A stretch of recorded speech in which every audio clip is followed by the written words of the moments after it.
All right, welcome everyone to tonight's meeting of the Clyde Sukeforth chapter of SABR. I am Bruce McClure, the chapter chair, and we always hold our meetings in conjunction with the Gardner Waterman chapter of SABR in Vermont, Dr. Clayton Truder, chair. Now, before we get started, I want to go to our friend Jeff Cohen. Jeff, where are you? Tell me what's going on with the podcast this week. Thank you, Bruce. Yes, this week on Baseball BBQ, we have a number one overall pick for the Pittsburgh Pirates, Chris Benson. Remember Chris Benson? Yeah. He had a great story. He's being actually inducted into the Collegiate Baseball Hall of Fame in February, which is a congratulations to him. So he was terrific, and you can catch him on Baseball and BBQ on all your podcast apps. If you are not grabbing that podcast with your podcatcher each week, you are missing out on the two best things in this organization, baseball and food. I mean, really, what more could you ask for in a podcast? It's fantastic. And it's barbecue. That's even better.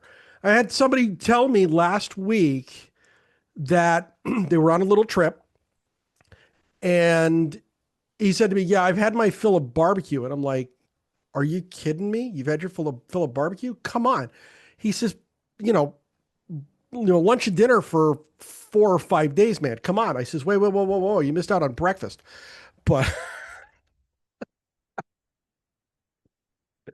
all right, coming very soon from SABR is our latest book. I've been allowed by Bill Nolan to give a little preview of this tonight. So, Native American Major Leaguers is SABR's next publication. Edited by Bill Nolan and Rob Doherty, along with associate editors Len Levin and Carl Reichers, this book will feature those players who were enrolled citizens of federally recognized tribes as listed by the Office of Federal Acknowledgement in the Bureau of Indian Affairs. We'll also offer more than a dozen essays related to baseball in Native and Indigenous communities, providing background ranging from the Indian boarding schools of more than a century ago to current events such as the Cleveland Guardians electing to adopt their new name. Watch for the announcement of this book coming very soon to your email. And if you're a SABR member, you're able to download the ebook for free. Bill has told me that we're planning on announcing this on Indigenous Peoples Day this coming Monday, but he's not sure it's going to quite be out that day. So if you don't see it Monday, probably Tuesday or Wednesday. And as a matter of fact, while I've got you here,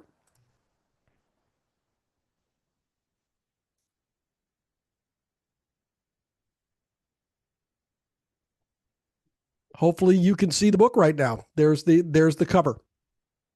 Should be a really nice publication. Should be some great information in there. I'm hoping that everybody's going to enjoy it when it does come out.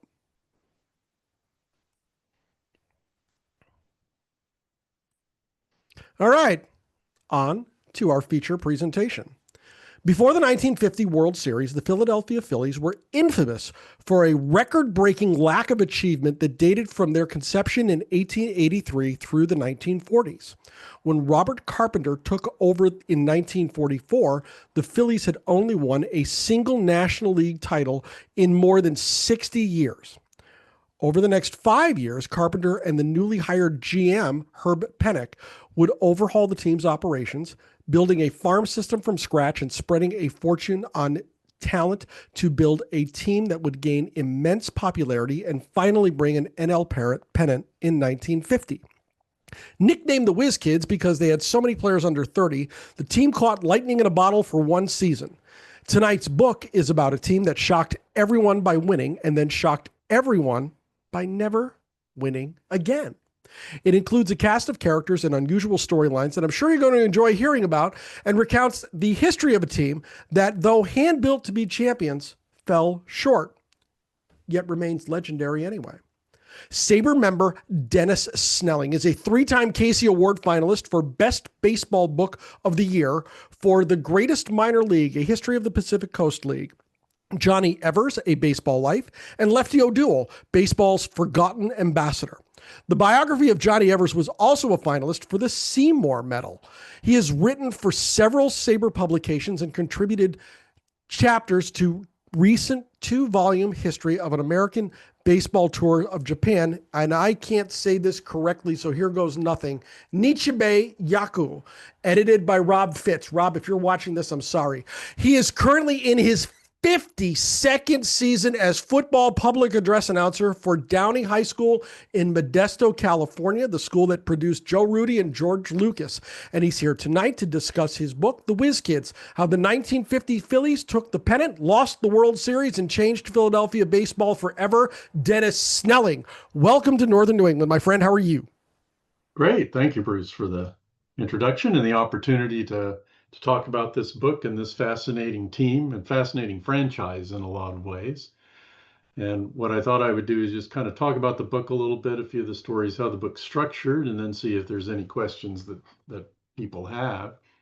The book itself kind of starts out with a preface of Philadelphia baseball that dates back from the 1820s up through the team being purchased by William Cox in 1943. And Philadelphia was a really important place in baseball history. There was a lot of really interesting people and events that happened. It was one of the real centers of baseball in the 19th century. And going back to how the genesis of the book, I've always been fascinated with baseball history from the 1800s on. And so I knew the Phillies' general history of futility. But what was interesting is you have, I think I talk about it in the book, where there's basically three teams that lost the World Series, but are almost treated as if they won it. They're still kind of legendary teams. And we're not counting like the Black Sox or someone that was infamous, but they're almost treated as if they were champions. And that includes the Whiz Kids in 1950, to some extent the Go-Go White Sox in 1959, and even more famously, I would say, the Impossible Dream Red Sox of 1967, where I think because of franchise histories, they were really almost treated as if they were champions. And so that's what piqued my interest. And then on top of that, I look for interesting stories and different looks at things, and to look at a team that, well, kind of the nature of dynasties and how they're built and how maybe they fail, and how this team was really built with the idea of becoming a dynasty and yet didn't, and why. And so, but it starts with kind of the history of not only the Phillies, but baseball in Philadelphia. And there were a number of teams. There were three National Association teams. There was a National League team in 1876 that got kicked out along with New York because they had financial trouble and refused to go on an end of the year road trip. So they got kicked out of the league. There was an American Association team that actually did win a pennant in 1883. And there was actually a parade 6 miles long of people, more than 10,000 people lined the streets when that team won the pennant.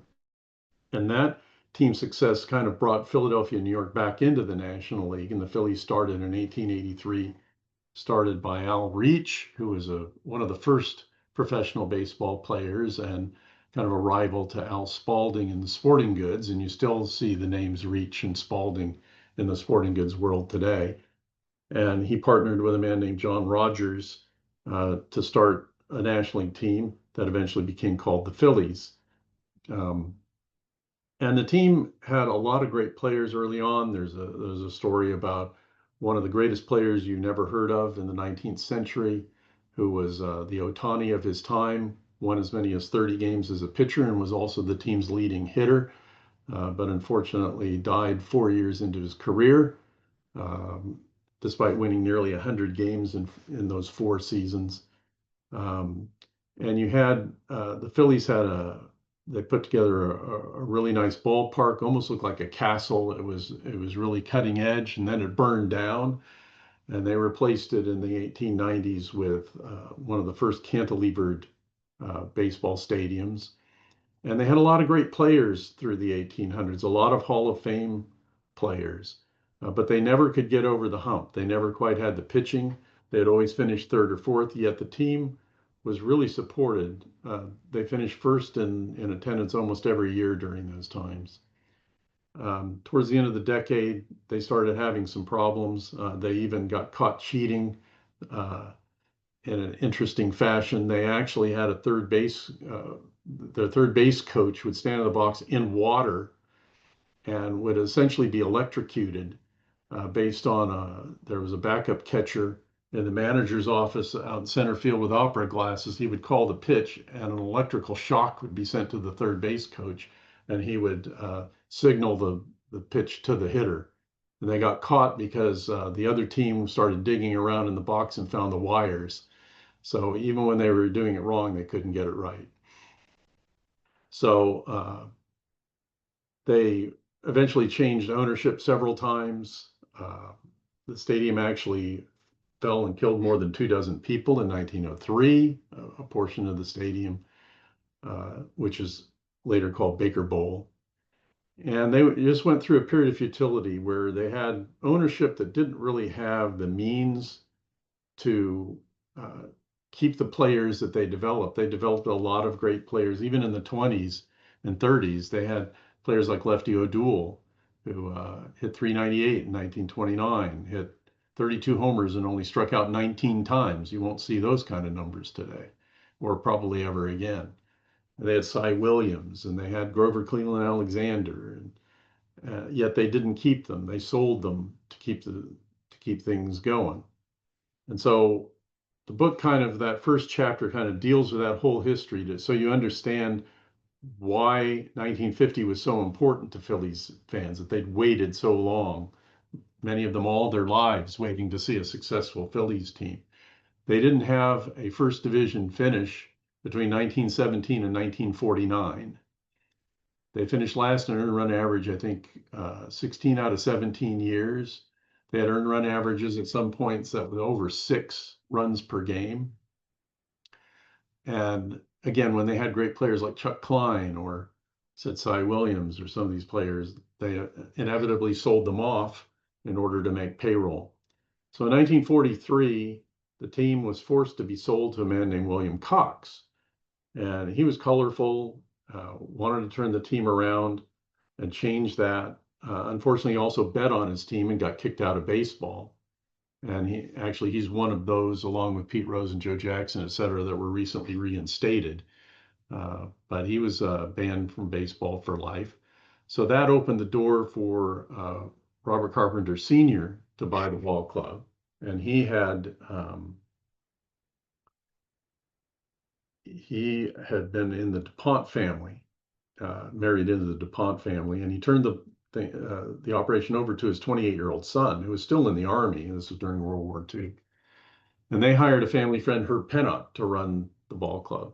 And they came up with the idea of creating a farm system, which was going to be expensive. At one point, they owned 5 of their minor league teams. And over the next 5 years, they built that team. And the book then kind of goes into sections dealing with the Carpenters taking over the team from William Cox, and then kind of the signing of some of the players like Richie Ashburn, who was a young high school catcher in Nebraska.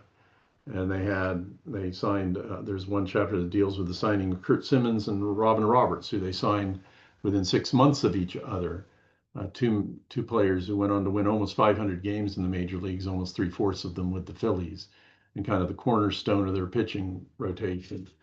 And they picked up Granny Hamner, a shortstop, Willie Jones, third base. They were developing their own players. Not only that, they were keeping them, and fans were noticing that.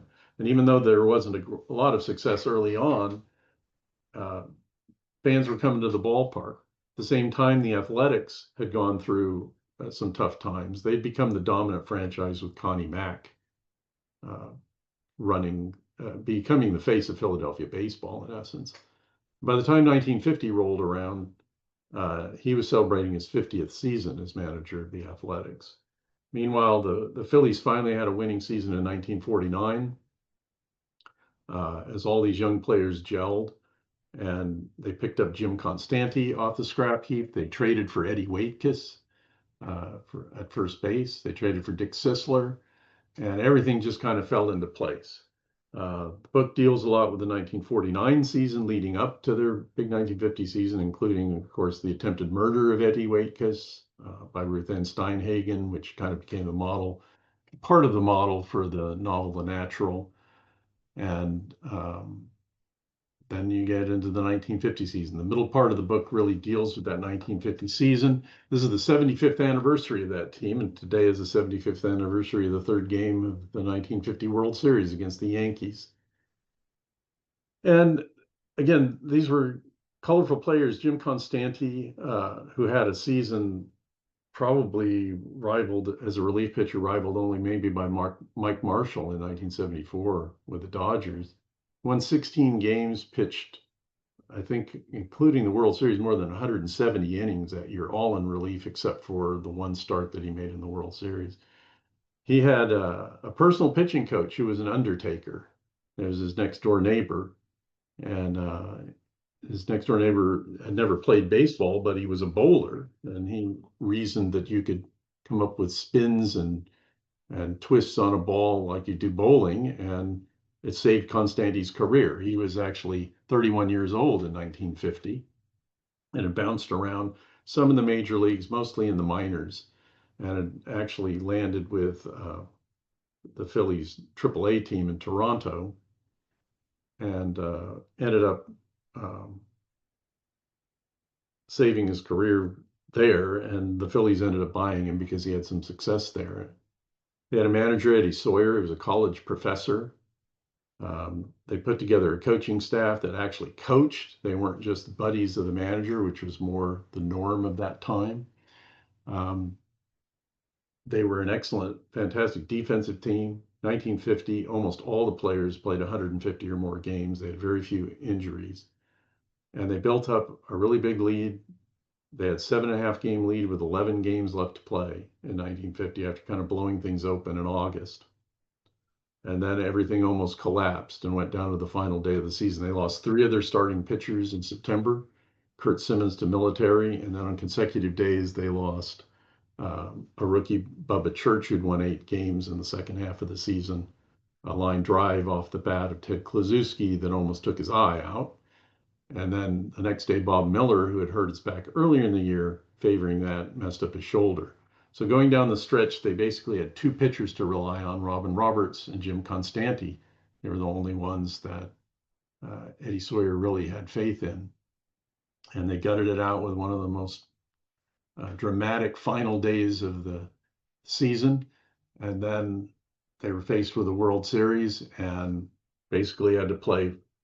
It was over in 72 hours. There were no off days. They played the Yankees and were swept in 4 games, although 3 of them were one-run games. And the last game, the tying run was at the plate. So it was actually a pretty dramatic series, but all the games fell the Yankees' way. And I think everybody thought the Phillies were still going to be a contender for some time to come. And it became kind of a cottage industry in the 1950s as to why they didn't repeat. Players were repeatedly surveyed. You'll see interviews in Sport Magazine and newspapers, et cetera. Why didn't the Phillies win again? They were decent, but they never really seriously contended. They might finish second or third, but it was usually a distant second or third, while it was generally the Giants and Dodgers who were fighting it out. And so the book gets into what happened. There were multiple reasons why, as there is with any situation like that. And then it picks up the thread again of what happened to these players after they left the Phillies. The last 2 who were part of the Phillies were Curt Simmons and Robert Roberts.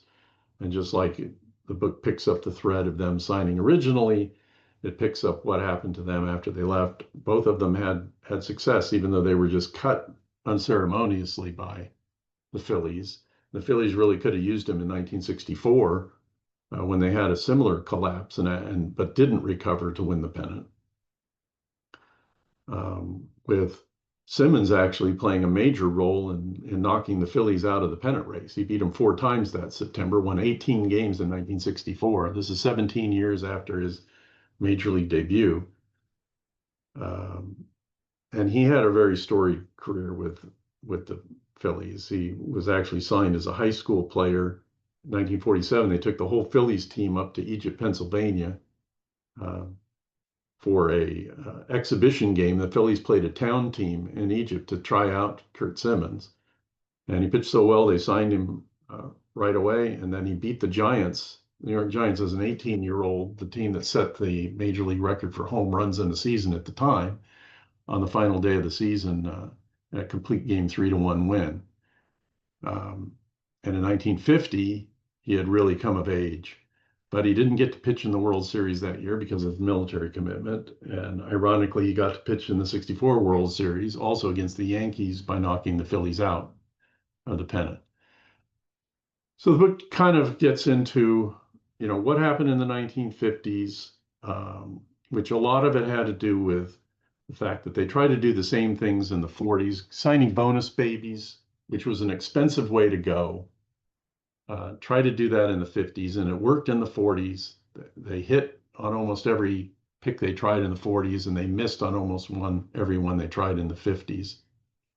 They ignored the Negro Leagues for too long, which was really the cheapest pipeline of talent. They didn't sign anyone in their minor leagues till 1952, and that was just a couple of players that they released, and they really didn't have a serious number of black players in their minor leagues till 1955, and didn't integrate at the major league level till 1957. And so that hurt them quite a bit at a time when Major League Baseball was going through a real change in the business model, where minor leagues were really failing. Major league attendance was dropping. Television was cutting into things. Also, you had a younger, prosperous group coming back from the war, and there was a lot more competition for the entertainment dollar. So at the same time that finances were tighter, they were still trying to do it in an expensive way. And so it just kind of all collapsed in and of itself. And by the end of the 1950s, they were back to a last place team. And by 1961, they set a still standing record of 23 losses in a row, and didn't recover. They didn't win their next pennant until 1980. It took that long to recover. So that's really kind of the structure of the book, the way that it's set up. It's kind of an all-encompassing history survey, with the tent pole being that 1950 season, kind of relating what happened there and some of the stories. And, there's just so many heroes. You get down to that last day of the season, and there's the famous play where Richie Ashburn throws out Cal Abrams at the plate. And Ashburn was not known for having a great throwing arm, and yet, the manager of the Dodgers complained about that, said he's never thrown anybody out. Actually, I looked it up, and he had thrown 4 players out at the plate in his major league career up to that point, one of which was Eddie Stanky a week earlier. So maybe Bert Shotton wasn't paying as much attention as he should have been.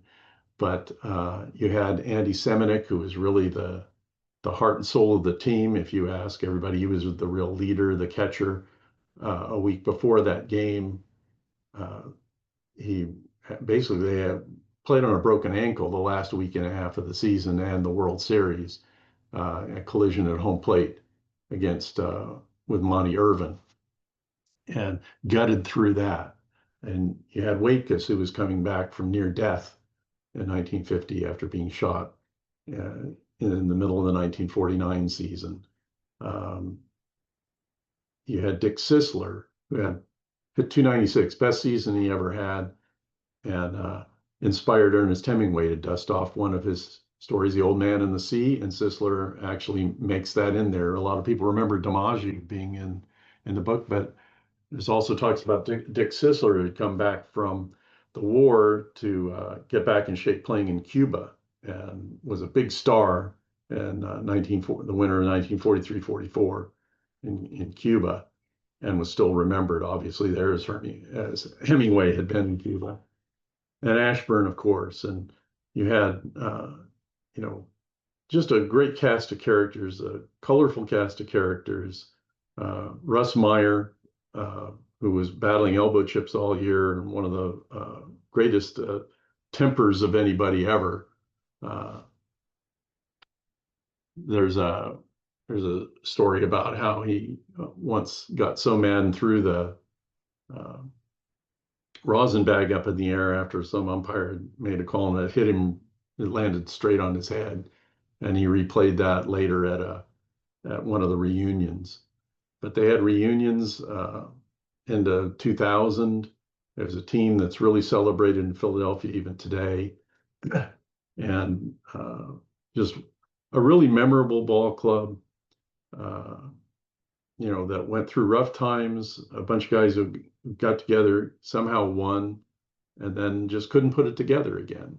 And so that's kind of this story, which is not unusual in sports, but one that I thought was interesting and worth taking a look at. So that's kind of the structure of the book.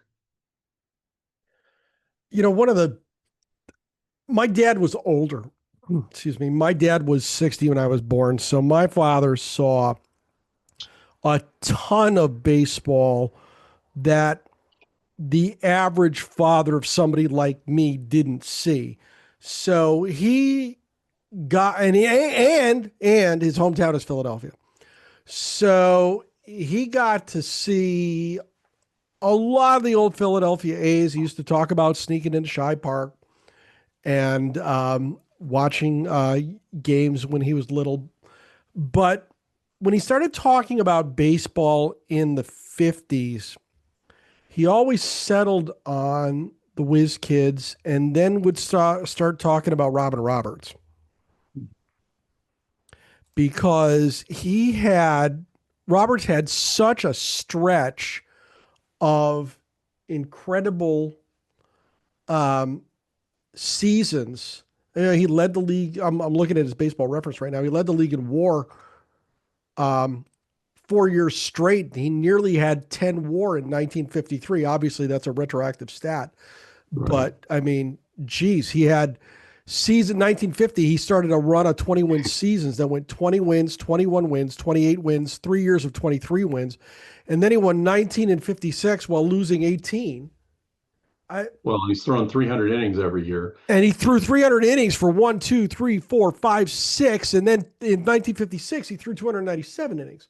He also had 28 straight complete games that he pitched. Say that again. I'm sorry, I missed that. 28 straight complete games. Yeah. And that was the record, then still is since the dead ball era. It's just incredible what a great pitcher he was. And then his influence after he left the Phillies, he was with the Yankees for about a week, never got in a game, and then was cut and signed with the Orioles and was a great impact, great influence on Jim Palmer. Then later, at the end of his career, he was with the Cubs and was pitching coach and a great influence on Ferguson Jenkins. And take a look at his record and Ferguson Jenkins' record and look how similar they are. Yeah. They're 2 wins apart. They also had runs of about 620-win seasons in a row. They both started with the Phillies, ended with the Cubs. I mean, they pitched the same number of years. It's just uncanny. And they were the same type of pitcher in terms of control. They would strike out some, but just very consistent, smooth pitchers, just really interesting. And then Roberts, great influence on the Players Union, and the book talks about he played a role in Marvin Miller, ended up becoming running the Players Union. So very influential, very respected by players around baseball. And I think Jim Palmer still talks about his influence on him all the time. Yep. As an Orioles fan watching Orioles games, he speaks about Roberts about, I'd say, once you hear him say something once every couple of weeks about Roberts on the broadcast. But it's just a testament to the fact that here's a pitcher who really started hitting his stride in 1950, influencing ball players that played through the 80s. Right. That's that timeless idea of baseball being such a timeless sport, and those connections that you make. It's really something to see, and seeing the Whiz Kids.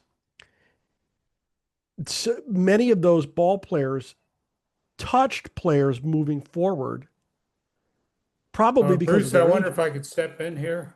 And I I am happy to step aside for this man, Dick Kramer. well, Go. yes. Well, And Dick, I thank became a you for Phillies. correcting me on Cy Williams. You were Yes, asked. that's I okay. missed that. But I want to talk about Robin Roberts because it's a sign of Please. the times. Um, when we first got our TV, there's a first TV at that time. Um, I saw Rob Roberts for the first time in person. He and Kurt Simmons were both selling cars in the off season, and they did TV commercials. Uh, Simmons came to our high school once, and I spoke with him. But Roberts, of course, well, at that time, one of the things you could do to be famous, well, still, I guess, is have your picture on the cover of Time magazine, and he did have that Right. honor. However, this is the time when the home run ball started to get a more serious problem for Robertson. It took him a while to overcome that, but anyway, that bit about him being seeing him for the first, just a different era. Here's your Times Magazine head, and it's the off season, and you're presumably at least well paid, but you got to do some work. You got to take advantage of your publicity in a suitably income producing way. Well, and that was an interesting cover because Right. it was actually a painting that he sat for. Yes, I yes, think it was in '56, yes. it's a beautiful cover if anybody ever gets a chance to see it. But can you imagine a major leaguer sitting for hours to have his Well, portrait painted today? I mean, his home runs confirmed a feeling that being the cover of Time was rather bad luck. Speaking of, If you have a question tonight for our presenter, Dennis Snelling, go down to the bottom of the screen and hit that the was a react great button. talk, by the way. I loved your talk, of course. I'm sorry. I just said I loved your talk. Oh, It's a thank you. great talk. Yeah, it's a really nice structured history. I mean, the flow matches my perception of the history very well. Thank you. All right. So if you have a question tonight for Dennis, go down to the bottom of the screen and hit the react button. After you hit that button, you'll see another button marked raise hand. Raise your hand. We'll get you in line to ask questions of our presenter tonight, Dennis Snelling. And first up, Alex Stace. Alec, how are you? Great, thanks. Great presentation. Can you talk more about Constanti getting MVP that year when, to Bruce's point, Roberts was more valuable in my opinion and kind of mathematically? More the novelty of his position, is that what you think contributed to that? No, I think Constanti really was that valuable. I mean, he filled in all the blanks around the rest of the starting rotation. You didn't have a full rotation until really the second half of the year. They tried a lot of things the first half of the year, and finally Bob Miller and Bubba Church hit, but Russ Meyer was injured, so they really had Simmons and Roberts early on, and Constanti filled around. Constanti, I think there's 3 different games that he pitched 8, 9, and 10 innings in relief. He would pitch every day. He pitched 74 times, I think, during the regular season and another 3 in the World Series. So, he carried them. He had an off time in June and actually had to call his undertaker friend to figure out what was wrong. But no one had ever pitched like that That's the point. and used that way. And so I guess you could say, yes, it was unusual and maybe that's what stuck out, but also he carried that team at times and did some incredible feats. He pitched 9 innings and then 2 days later he's pitching 3 more, so I'm not saying Roberts is less valuable than people think, but I wouldn't underestimate what Constanti did that year. Constanti had an interesting career. At least I think. He pitched a little bit all over, but he was one of those guys that would plug a hole now and again and give you good innings, pick up a few wins for you, and then one year catch lightning in a bottle like 1950, or even 53. He had 14 wins, but he was one of those guys that would plug holes, I guess, for lack of a better term, for a club. If you picked him up, he was a good serviceable guy that did well. He finishes Casey Stengel's closer. Yeah. That's right. Yeah.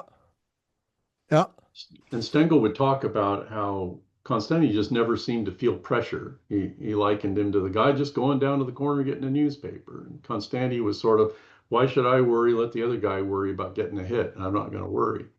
And I think that helped him. He'd been a starting pitcher, which I think always helps. He'd been a starting pitcher most of his career up to that point, until the Phillies kind of turned him into a closer, and he did some closing. Relief pitchers in the minors never made the majors. Yeah, exactly. True. True. And it was interesting. Probably the two most effective. Simmons arguably. I mean, he was leading the majors in wins when he went into the military. He might have ended up being the first Yes, I think so. For the Phils that year. In fact, he had gone into the military. He had lost 2 weeks earlier in the year with National Guard service. So he might have almost won 20 at the time he left if he hadn't had that happen. But he put him aside, he had electric stuff. But you had Roberts, who really a two-pitch pitcher, and Constanti was almost a one-pitch pitcher, with just basically the forkball. And it's interesting how effective they could be. When you know how to pitch, it makes a difference. You don't have to have 18 different pitches. He pitched, as I recall correctly, worked off the rubber in various ways. He especially would sidearm. Yeah, I believe that's correct. He'd stand in different ways. Sorry. Go ahead, Dick. I'll always step aside. I was just saying he pitched from various directions, various ways, various speeds. Yeah. You could catch up to, if you saw him too often. Eddie Sawyer was always a little concerned if people saw him too much, because getting back to the previous person's point, some of it was he was different. And if a lot of people probably remember that Constanti was tabbed to pitch the first game of the World Series because essentially Sawyer was out of options at that point. Roberts had pitched, I think, 3 times in the last 6 days of the season. And he used Constanti because the Yankees hadn't seen Constanti. And Constanti gave up 1 run in 8 innings, but lost 1-0, but pitched great. He had 1 bad inning where he kind of got in trouble. And then after that, they didn't really touch him. I think he only gave up 4 hits, if I remember right. And then he pitched a couple more times in relief, but I don't think Sawyer would have brought him back as a starter unless he was desperate, because again, he was concerned about the Yankees seeing him too often. Good teams, if they saw him too often, could get to him. And that's true of a lot of relief pitchers, because a lot of times, especially going back, today's a little different, but going back, a lot of relief pitchers, they were failed starting pitchers, and maybe they have one really good trick pitch. And if you don't see it very often, or a trick type of delivery, whether it's sidearm or something, and as long as you don't see it too often, it throws you off. I talked to one old minor league pitcher who talked about, hitting is timing and pitching is untiming. And I think that's pretty good. You're trying to get the hitter off their timing. He was an old PCL guy.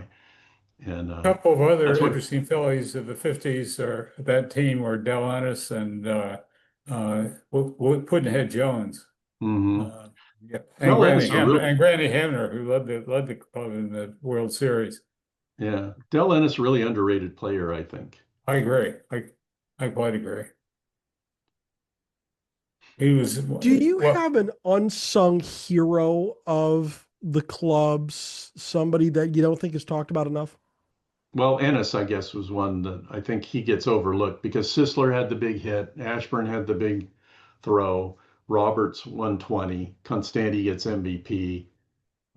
This is Mark Goliat's only season in the major leagues. That's true. Baseman. That's true. He was a class, one of these 4A hitters, it seemed. Yeah. Because and if I recall correctly, he was he just had his away against Don Newcomb, who's the class that one of the best pitchers in the league right then, but for some reason Goliat could hit him, or at least did hit him. Yeah. And he had the lowest batting average in the club, but he hit, I guess, like 13 home runs, and But that was his only season of any significance in the major leagues. Well, and he was one of those guys who he learned his position in the major leagues. He was really a third baseman in the minors, Oh, yes. and Yeah, I and didn't know ended that. up really learning second base in the majors. And they had a couple players like that. Willie Jones had been a shortstop and got moved to third base, I think the September before in 48, and hadn't played the position before and failed and went back to the minors at the beginning of 49 to learn it. But um, that's kind of the way the Dodgers in the 70s, they would convert all these players to play different positions. You're looking for good athletes that can play. I mean, Richie Ashburn was a catcher, moved to center field. Mhm. They were not afraid to do some unusual things, and I think that's what helped pay off for them in the 40s. They didn't do things necessarily the same way everybody else had done them in the past. Like I said, they really coached their players. They try to get they opened baseball schools around the country.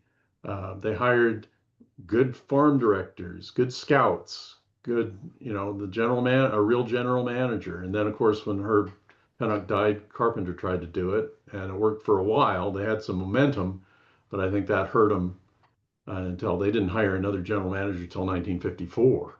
So I think that played a role as well. I remember my dad talking about this club constantly, and I remember him starting to get very, very agitated as the regular season went on in 1980 because he was he it was obviously still suffering from the defeat in 1950 and was not holding out much hope. So when Tuggaroo threw the glove in the air and won the World Series for Philadelphia, I think my dad is still in his reward in the great beyond, celebrating that World Series win. Well, not only that, he went through 64 and Yeah, then had the playoff yeah, collapse against the Dodgers, I think in 78. yeah. Black Sun. The Phillies lost 12 consecutive games and postseason games, the last four, the Mhm. 1915, 1950, and then when they finally got there in the 70s. As an ardent Phillies fan, I was frustrated. I knew they were a good team. I knew that, but I also knew that if you didn't win the playoffs, you're really, that's the way the game works. Right. That's the Well, way. and what's weird is the last four in 1915 are all one-run losses, and so were the first three games of the 50 World Series. They lost 7 straight one-run losses in the World Series. You got to Yes, think a yeah, ball's going to bounce yeah. one way or the other at some point. And you had to think that last day of the season. So they take a 1-0 lead in that last game of the season. And then Pee Wee Reese hits this fly ball that just carries and carries and carries and lands on this ledge out of reach of Dale Ennis. It's not a home run, it's not over the fence, but it lands on a ledge in front of a screen and spins and stops there. And he can't reach it, and watch Pee Wee Reese run all the way around the bases to tie the game 1-1. You had to think as a Phillies fan, when you've lost 6.5 games in 10 days, that you're going to lose another game. And it wasn't, it would have been a playoff. They would have then had a best 2 of 3, but it had Nobody to to have felt pitch. like a must win. But nobody to pitch by then. Yeah, exactly. Yeah. Who was left? Was there no Constanti, he ground rule? started Constanti, Yeah. as we know. Yeah. Was there no ground rule for that, or was that the ground rule that that ledge was still in play? And it was in play. Ennis later said, I wish I would have thought about the ground rule. I could have thrown my glove at it and it would have only been a triple. Oh yeah, yeah, And, yep. That's true. but yes, it was in play. I think it had happened once before, I think I read. Wow. So it was only the second time it ever happened. I'm getting reports of tonight's Phillies games. Nothing in the 6 so far. So Sounds like the 1950 season, doesn't that's it? exactly what Alex Day said in the chat. He said, "Phil, old school." Yeah, that's exactly what he said in the chat.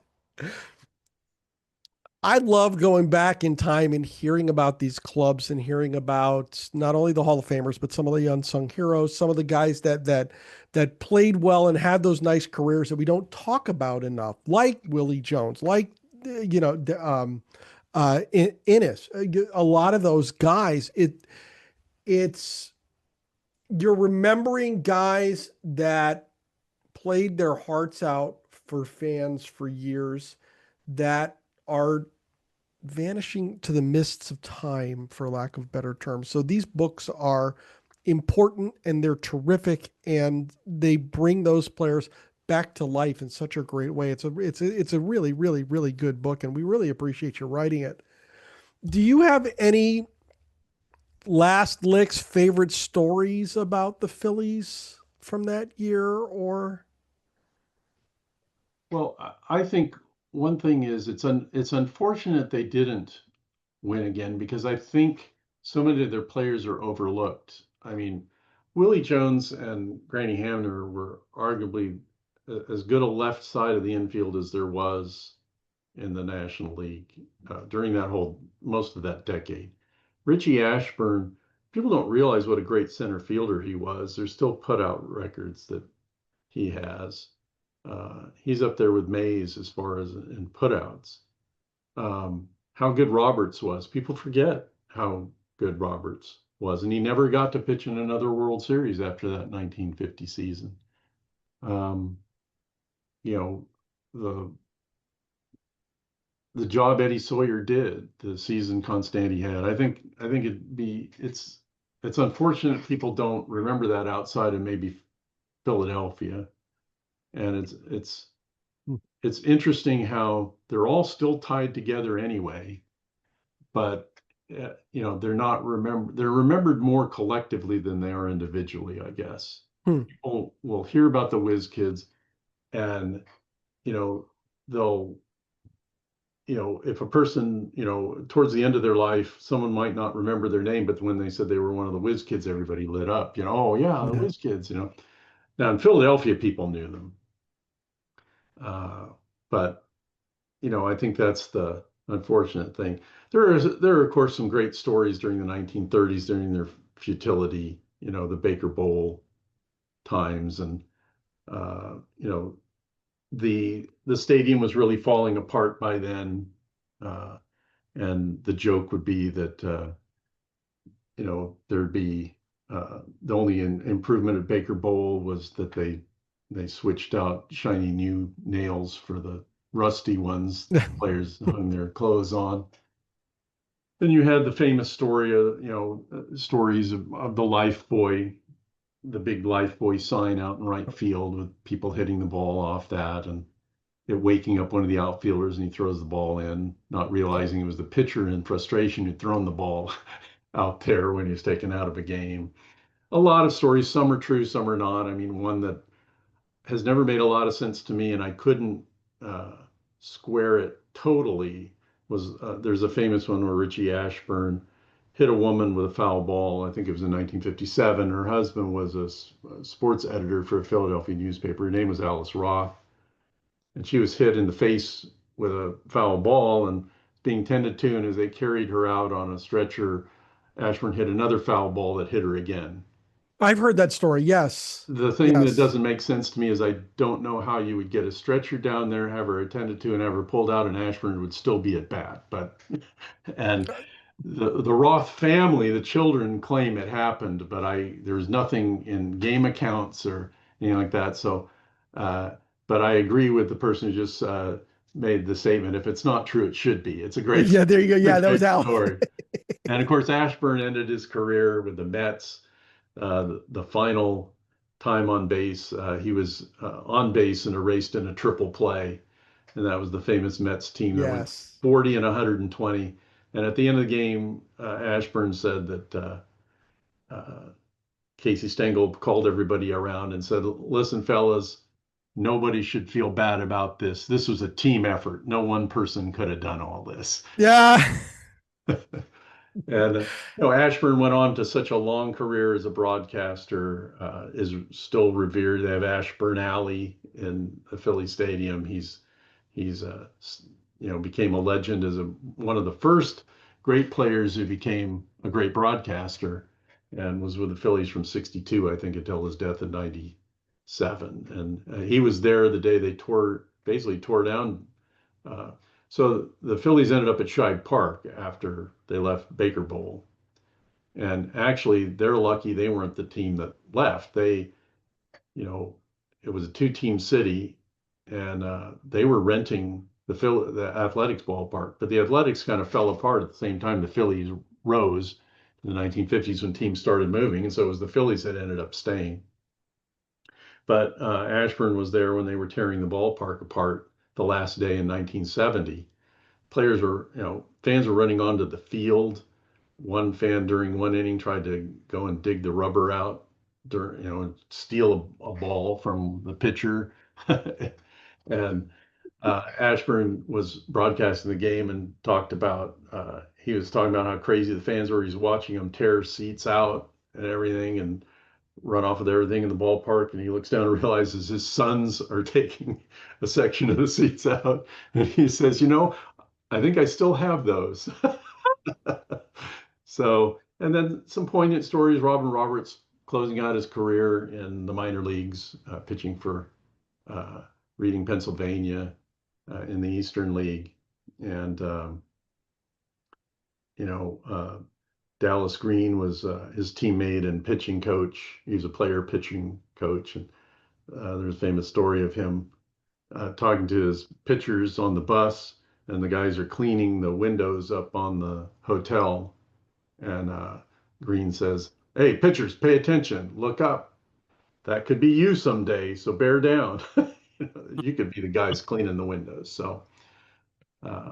So Alec in the chat just posted this, and I'm going to read this from the chat. It says, the event happened on August 17th, 1957, during a game between the Phillies and the New York Giants. The spectator was Alice Roth. Roth was the wife of Earl Roth, who was an editor for Philadelphia's Bulletin newspaper, which Ashburn himself would later write for, along with the Philadelphia Daily News. During the at-bat, Ashburn hit a foul ball that struck Roth squarely in the face, breaking her nose. The game was then paused as medics came in to tend to Roth.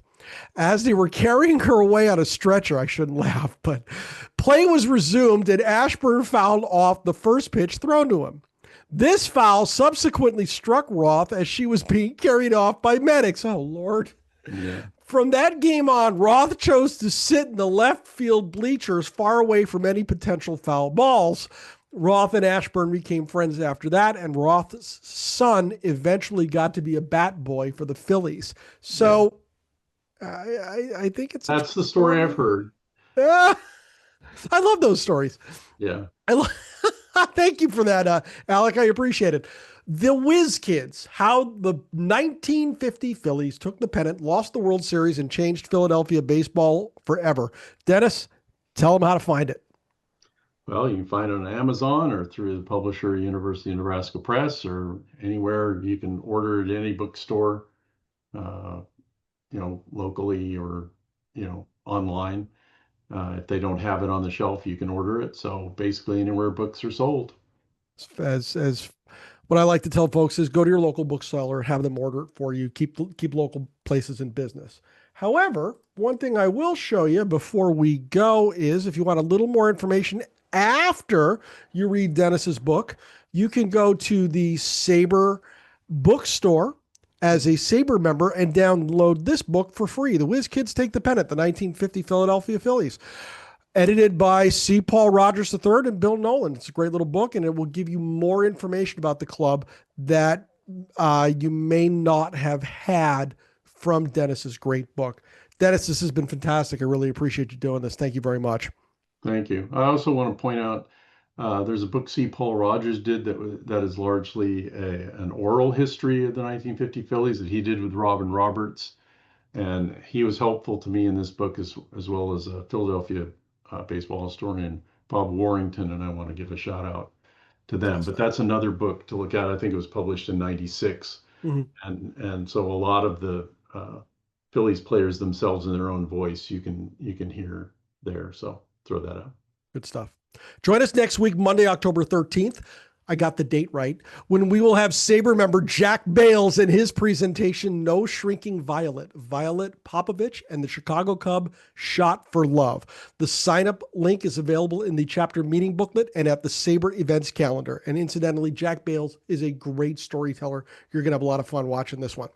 And finally, if you're a baseball fan watching on YouTube and you like what you see, please like this video and subscribe to our channel to be alerted to each of our weekly uploads. And if you are not yet a member, you need to join the Society for American Baseball Research, the premier baseball community, offering an amazing baseball buffet of options to explore your fandom. SABR boasts more than 35 different research committees, over 80 regional chapters, and innumerable opportunities to connect with baseball minds across the world, just like Dennis Snelling.